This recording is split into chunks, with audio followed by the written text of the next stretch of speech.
Hello everyone. Welcome to sunny Portugal finally. Yeah, it's kind of warm in the sun. It's warm in the sun, you step into the shade and it's freezy toes weather. Yeah, but for winter, I mean, how is this? This isn't bad, huh?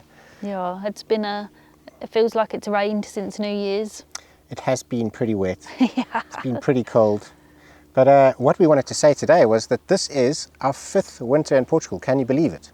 5 years. Yeah. I mean, I know there's people who are going to be watching our videos from the very beginning, and can you believe it's almost been 5 years? It's our 5th winter, but we will have been here 5 years in September. September 2019 was when we moved to Portugal. Yeah, we actually arrived in Portugal in September the 29th after a long drive all the way through Yeah. France, Spain, Yeah. up mountains, down mountains. It was hard work. We had spiders inside our van that Yeah. were walking on us in the middle of the night. We had all sorts of dramas. Yeah, it was good fun though. In 1.2 miles. At the roundabout, take the first exit. Wow, look at this. Bumper to bumper.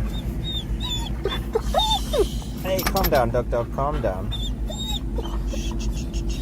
It's okay.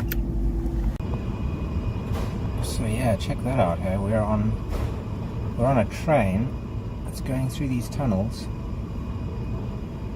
Right in the car. I mean, look at these things. It's a very wet and windy day in France right now. We are resting up a little bit because it was a very restless night.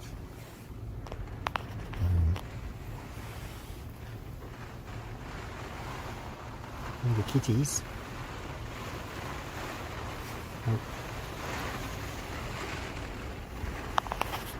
And Gina and the doggy.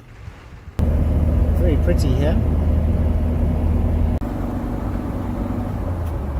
My little space cadet is spacing out. Boiky boiky. Hello, my little sausage. Are you spacing out? So now we're going up some mountain pass by the look of it. And it's very narrow. I mean, I hope it's not two ways. Wow, look at these horsies.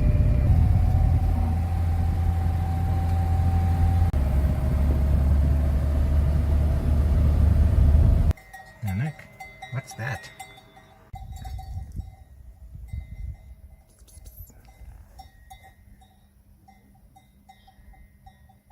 There's a donkey.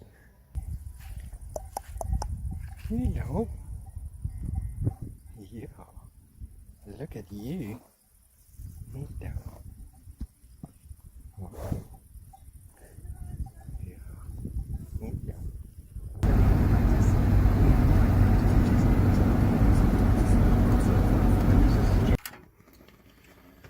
Good morning. It's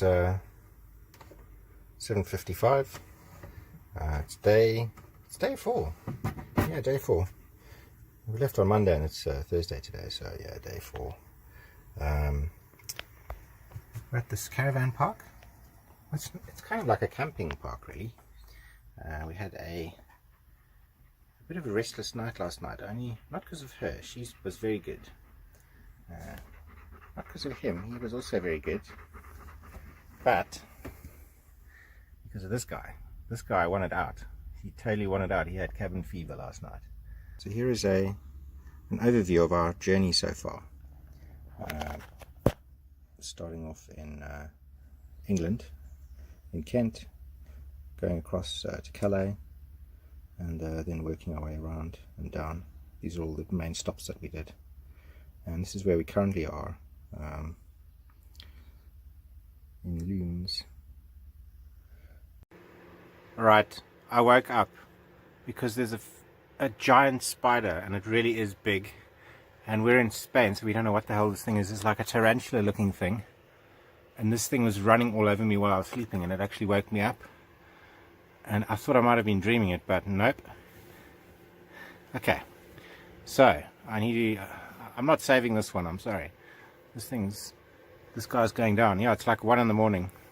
Anyway, wish me luck, everyone. If This is huge. Alright, I'm usually one for saving spiders and things. But this is like I don't even know what the hell this is. I'm in a whole new country. And this thing, it's all small now, but this thing's covered in hairs, has a huge abdomen. I mean, this looks like some kind of crazy tarantula type thing. It's pitch black. It's got massive like pedipalp fang things. So in case anyone's wondering, this is the book that saved us. It wasn't anything inside the book, but it was the actual book itself. I used it to basically crush the spider. Yeah. And then we moved into the farm in December in the middle of the worst storm in 10 years. I think it was called Storm Bertha. I seem to remember it was called Bertha. It was something with or Beatrice or something. I don't know. But all I remember is the rain coming under the door in waves. Oh. And it was an old metal door and it was so worn that the rain was coming through the door. Yeah, there were actual little holes in the metal of the door, and the wind was blowing so strong against the side of the house that it was actually spraying. It was like spraying drops of water and whistling and howling. And I definitely questioned our sanity at that point. So we have a problem. Basically, the rain is coming down so hard. This is a very old door. The rain's coming in through the windowsill here, and it's also coming in around all of the seals of the door. And just pooling up all over the floor. I mean, this water was dripping off the door. This amount of water in a pot is from about 5 minutes. So what's the plan of action, Gina?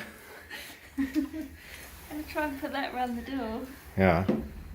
I got a feeling that it's going to act like a wick and wick the water back in the house, but it can't be worse than what's going on here already. Because this is like some biblical storm. So yeah, we need a new front door. Look at this damn thing. Okay, I'm putting the phone down now so I can help Gina with this. But basically, we're going to layer it over the door. Let me show you the door from the front quickly so you can get an idea of what's going on out here. Where's the tool? Oh, sorry. So, as you can see, I managed to fix the leak on the gutter up there. It's no longer a waterfall, it's just a steady stream. But yeah, what's happening is it's going through the cracks of the door, and it's also pooling up on here and falling in. So yeah, so the sale idea appears to have worked. We no longer have a water just dripping through the door. Yeah, it was. It was tough. It was it was really tough. It was almost like the universe was trying to throw everything at us at once. Yeah. To see if we had the we hadn't. Do you remember we hadn't locked the shutters back against the wall, the metal shutters, and they were just all of a sudden they were just like clanging and banging like on the wind wall. would suddenly blow these metal shutters and they would slam into the wall and. Yeah, it was. That first night was interesting to say the least. Good morning. It is the following morning, and I've just woken up. We had a bit of a restless sleep last night.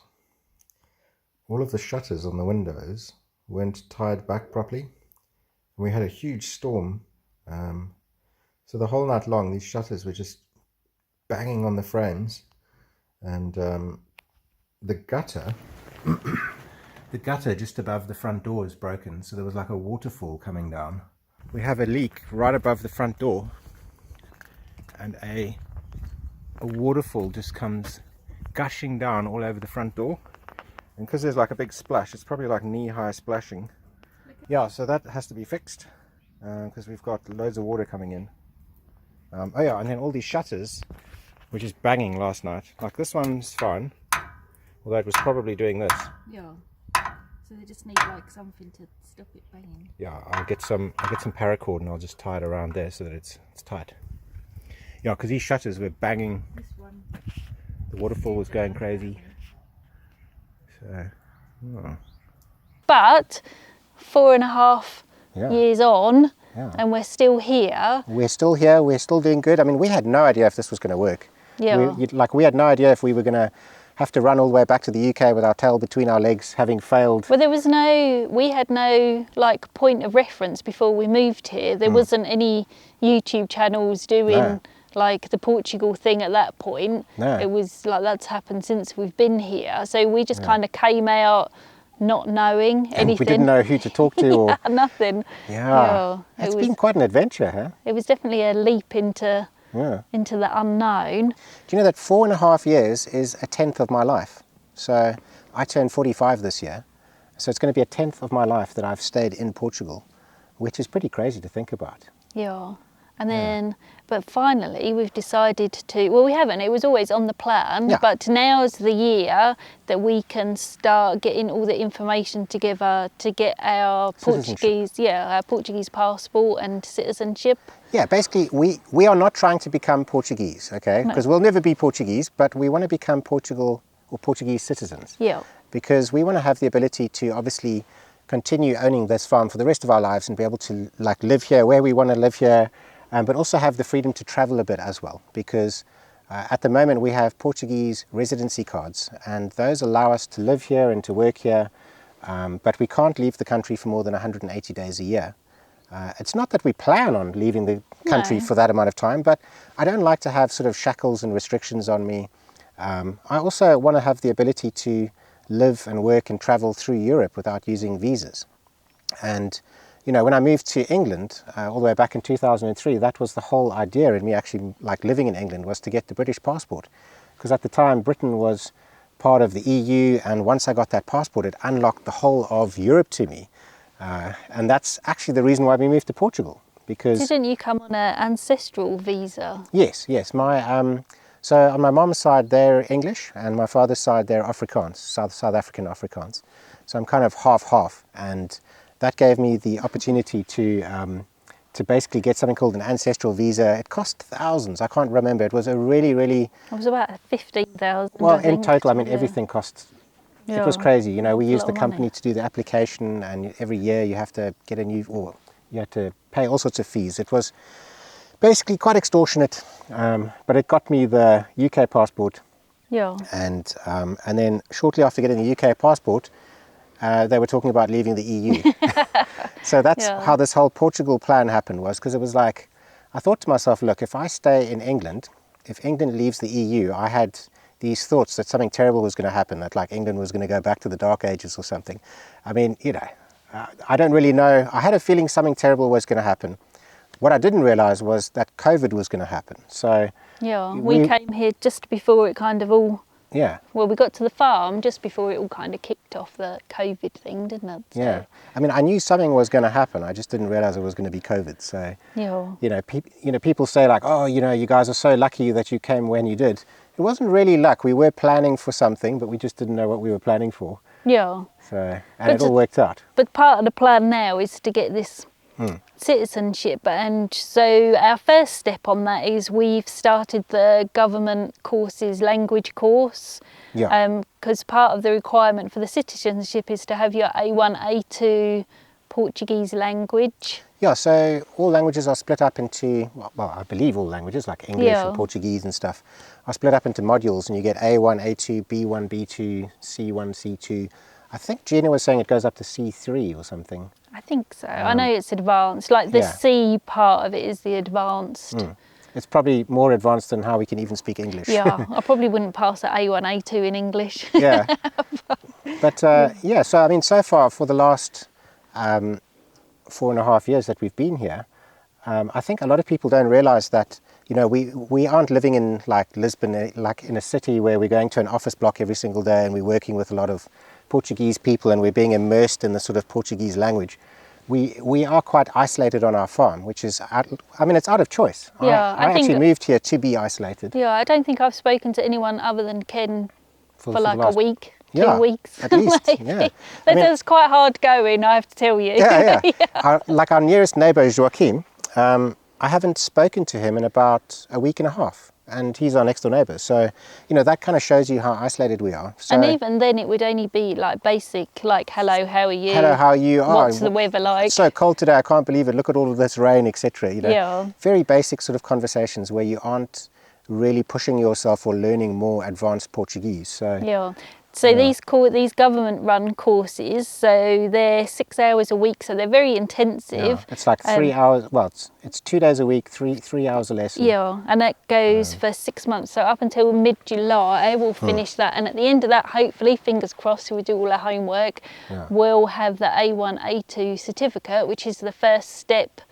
It's one of the requirements for the citizenship. So it's actually quite simple. For citizenship, you need to, okay, I'll just stop there and just say for us to get citizenship, you know, we aren't Portuguese, we don't have Portuguese grandparents. So the way that we are going through citizenship is by basically we have to stay here for 5 years. So we've got our residency cards, we've got to prove that we were here for 5 years. We need the A1 and A2 language certificate. Yeah. And we need to have a criminal background check, like a criminal record check, where they're going to find out that Gina's actually like a bank robber and all sorts of stuff. Criminal mastermind. No, and then I think after that, I think you just pay the fee. It's like 250 euros. I think you have to show like earnings and stuff like that you can fund yourself, don't you? Or is that for the residency? No. It said nothing about that on the website. Oh, okay. And then it's just basically the language test, criminal background check, and 250 euros.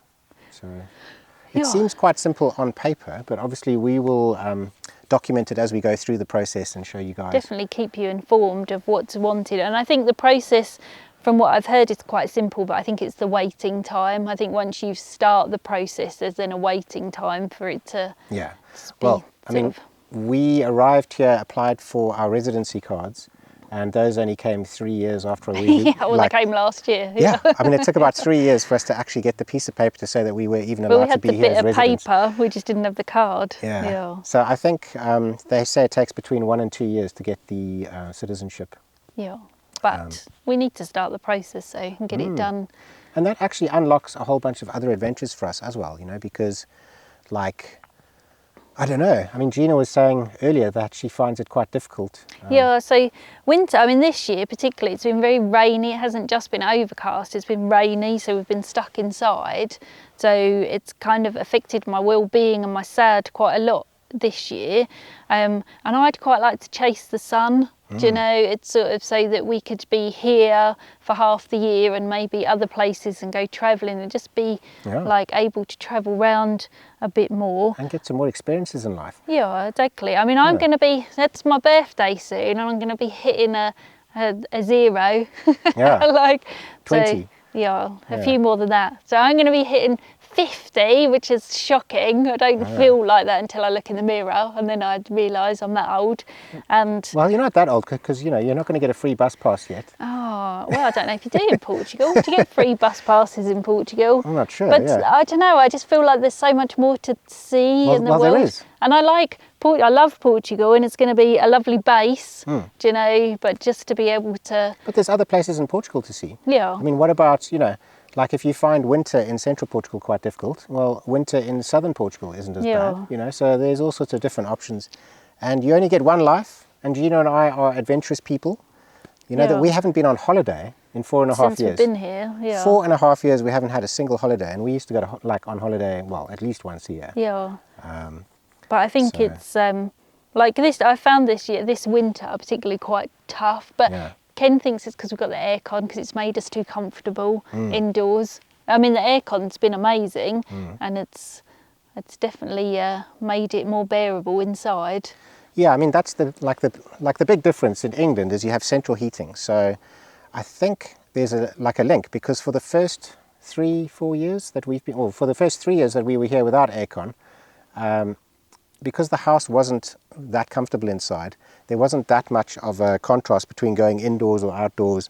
And I was finding that in the wintertime, I would basically spend a lot more time outdoors. This year, now that we have aircon and it's all toasty inside, I've just been staying indoors. And like the thought of going outside when the wind was howling and the rain is coming down, I'm just like, no. Yeah. Stuff that, you know. We need to step out of our comfort zone a bit. So I'm thinking maybe we need to start doing some cold water swimming again. Yeah. get back into making things Yeah. not so comfortable. Well, that's how we got here. The secret of how we got here was to push ourselves out of our comfort zone. Oh yeah, definitely. And really push ourselves out of our comfort zone, and all the stuff that really frightened us and really scared us was to tackle all of that stuff head on, push ourselves into uncomfortable positions or situations and become comfortable in your discomfort. Whereas now for the last 4 years I've been finding ways of getting more and more and more comfortable. And now we're so comfortable, we've come to a stop. Exactly, yeah. Yeah. So those are our plans. This year is going to be a big year for us. Well, yeah, it's going to be concentrating on getting the Portuguese language. That's going to take up a lot of our time, I think. Well, A1 and A2 language, it is still it's conversational. Yeah. It's basic conversational. It's difficult. I find it difficult though. It's kind of what we've already got, because we do have basic conversational Portuguese, but we need to a get bit the of paper. certificate for that, yeah, exactly. And it needs to be the government bit of paper. Because the Portuguese passport is actually a very good passport to have. It's ranked number 14 in the Global Passport Index, and it gives you access to something like 167 countries, either with no visa or with very minimal visas. So it means that we'll be quite free to travel around quite a few countries in the world, live, work, and do like whatever we want, adventures. But that was always our goal, so it's just like the next step. Yeah. And hopefully we've got a few more weeks of sunshine and not so much rain. Yeah. So we'll be. We do need some rain though. Oh yeah, I know the wells and we do need rain. I mean the wells are like really full at the minute, which is great. That's really good news. Well, the front well is overflowing.